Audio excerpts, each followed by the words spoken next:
नमस्कार। श्रीमती मोहरी देवी तापड़िया कन्या महाविद्यालय जसवंतगढ़ के इस यूट्यूब चैनल पर मैं प्रवक्ता हनुमान शर्मा आप सभी विद्यार्थियों का हार्दिक स्वागत और अभिनंदन करता हूं। प्यारे विद्यार्थियों, बीए तृतीय वर्ष की कक्षा में हिंदी साहित्य विषय के अंतर्गत आधुनिक काव्य जो आपका प्रथम प्रश्न पत्र है, उसमें हम कवि सूर्यकांत त्रिपाठी निराला जी की कविता जागो फिर एक बार को पढ़ रहे हैं और इसके बाद में हम बादल राग को पढ़ेंगे। प्यारे विद्यार्थियों, जागो फिर एक बार के महत्वपूर्ण पदों की व्याख्या हम कर रहे हैं। आज ये जो इस कविता का जो पद है वो अंतिम पद है। देखिए, बहुत ही मोस्ट है, 2014 की परीक्षा में आया हुआ है, इसलिए अत्यंत महत्वपूर्ण है। इसको देखिए कि उगे अरुणाचल में रवि, उगे अरुणाचल में रवि, आई भारती रति कवि कंठ में, क्षण क्षण में परिवर्तित होते रहे प्रकृति पट, गया दिन आई रात, गई रात खुला दिन, ऐसे ही संसार के बीते दिन पक्ष मास, वर्ष कितने ही हजार, जागो फिर एक बार। तो उगे अरुणाचल में रवि, आई भारती रति कवि कंठ में, क्षण क्षण में परिवर्तित होते रहे प्रकृति पट, गया दिन आई रात, गई रात खुला दिन, ऐसे ही संसार के बीते दिन पक्ष मास, वर्ष कितने ही हजार, जागो फिर एक बार, जागो फिर एक बार। तो बहुत ही अच्छा पद है और ये इस कविता का अंतिम पद है। देखिए प्यारे विद्यार्थियों, सूर्यकांत त्रिपाठी निराला प्रसंग में आपको लिखना है प्रस्तुत पद्यांश सूर्यकांत त्रिपाठी निराला जी द्वारा रचित जागो फिर एक बार कविता शीर्षक से उद्धृत है और इसमें देशवासियों को जागरण या समाज को जागृत करने का संदेश देते हुए समय के साथ प्रगतिशील बने रहने का भाव व्यक्त हुआ है कि समय जिस प्रकार से गतिशील है, परिवर्तनशील है, उसी प्रकार से मानव को भी गतिशील होना चाहिए, प्रगति करनी चाहिए। बहुत महत्वपूर्ण परीक्षा में आने की मोस्ट प्रश्न है, ये पद है, क्षमा करना, बहुत महत्वपूर्ण है, तो इसलिए ठीक से इसकी व्याख्या को समझे। प्यारे विद्यार्थियों, लिखा है उगे अरुणाचल में रवि, आई भारती रति कवि कंठ में। उगे अरुणाचल में रवि, रवि माने सूर्य,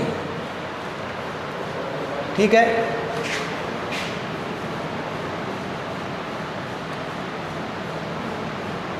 तो अरुणाचल में सूर्य क्या हो गए हैं, उदय हो गए, ठीक है। तो अरुणाचल यहाँ पर उदयाचल पर्वत को कहा है, उदयाचल को, पर्वत को अचल हो गया, तो उदयाचल को यहाँ पर कहा है। उगे का मतलब हो गया उदय हो गए हैं, उदय हो गए हैं। आई भारती, भारती कहते हैं सरस्वती को, वाणी। रति का मतलब वैसे प्रसन्न होना, कवियों के, कविगणों के लिए, कविगणों के कंठ में विराजमान। क्षण क्षण परिवर्तित यानी बदलना, प्रकृति पट यानी प्रकृति रूपी वस्त्र, प्रकृति रूपी नायिका के वस्त्र, प्रकृति रूपी नायिका के वस्त्र, ये इसका अर्थ हो गया।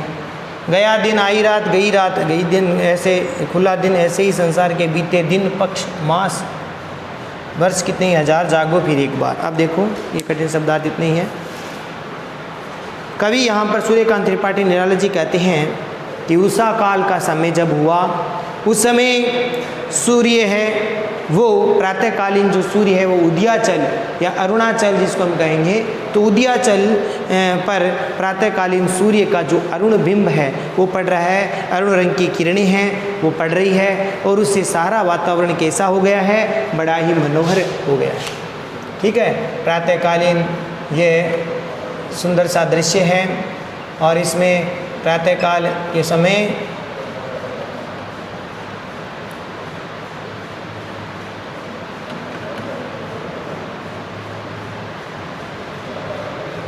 बड़ा सुंदर दृश्य है और इस दृश्य में कवि यहाँ पर कह रहे हैं प्रतीक के माध्यम से, प्रकृति के माध्यम से लोगों को जागृत करने की भावना कि अब उषा काल के समय उदयाचल से प्रातःकालीन सूर्य की जो अरुण रंग की आभा है वो बहुत ही सुंदर लग रही है। अरुण रंग की किरणें हैं वो बिखर रही है और इससे सारा वातावरण बड़ा ही मनोरम बन गया है।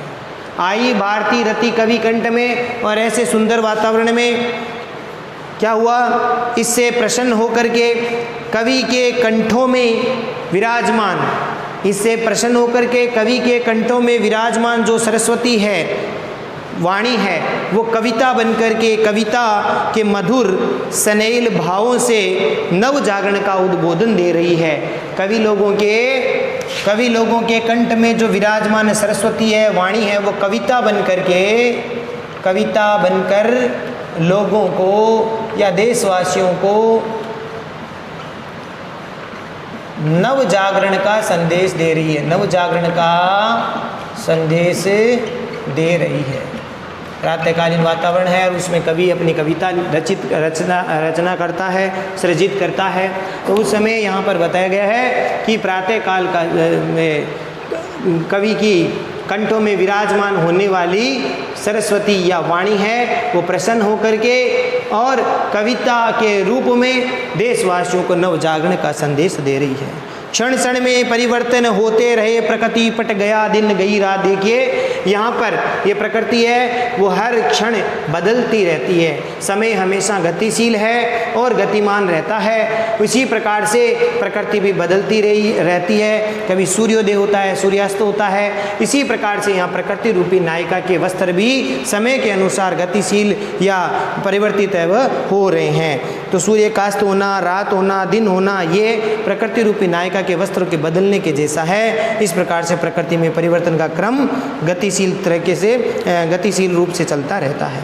गई रात खुला दिन, इस प्रकार से सूर्य के अस्त होने पर रात्रि हो जाती है और रात बीतने पर दिन हो जाता है, रात के बीतने पर दिन होता है, दिन के बीतने पर रात्रि होती है।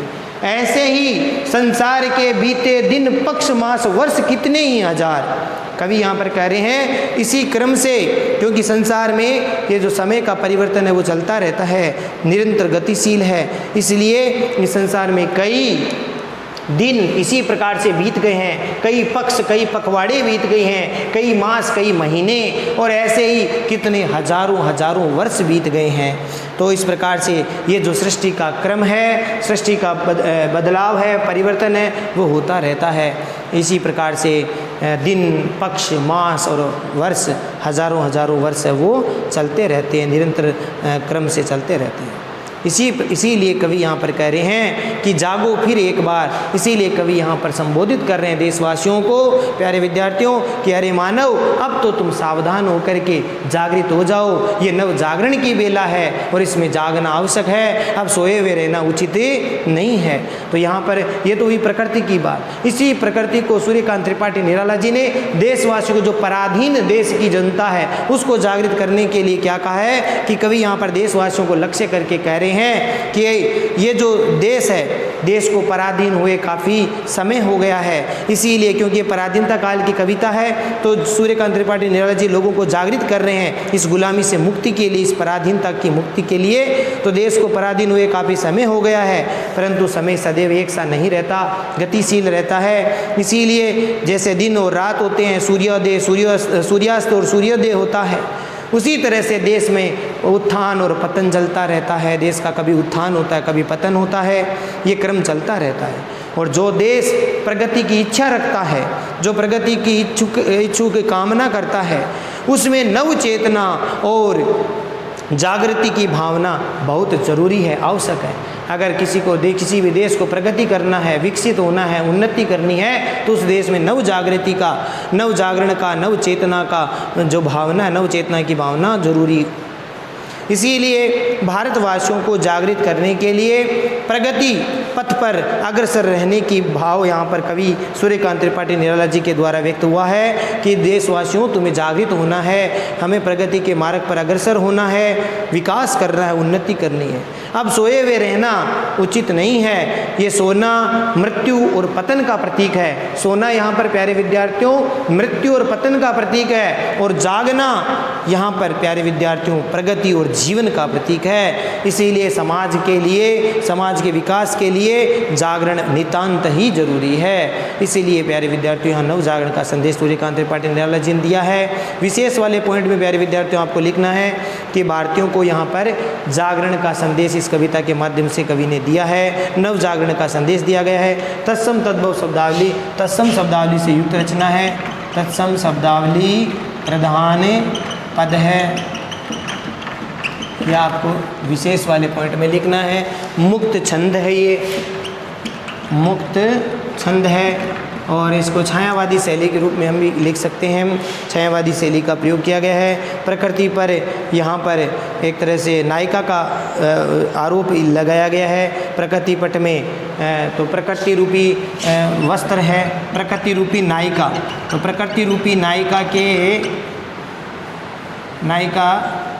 के वस्त्र, तो यहाँ पर ये रूपक अलंकार की प्राप्ति हो रही है। रूपक अलंकार है, इसमें अनुप्रास अलंकार है और काव्यलिंग कारण सहित बात बताइए तो काव्यलिंग अलंकार का प्रयोग इसमें किया गया है। अनुप्रास भी है, तो ये अलंकार हो गए। मुक्त छंद है, तत्सम शब्दावली से युक्त रचना है। तो आशा करता हूँ प्यारे विद्यार्थियों ये पद आपको ठीक से समझ में आ गया होगा। बहुत ही महत्वपूर्ण है, 2014 की परीक्षा में ये पद आया हुआ है, तो आप इसको ठीक से समझें।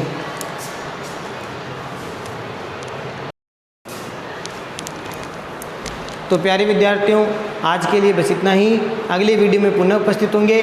सूर्यकांत त्रिपाठी निराला जी की अगली कविता जागो फिर एक बार का ये अंतिम पद है। आगे की कविता बादल राग भाग 1 से हम आगे के पदों को लेंगे।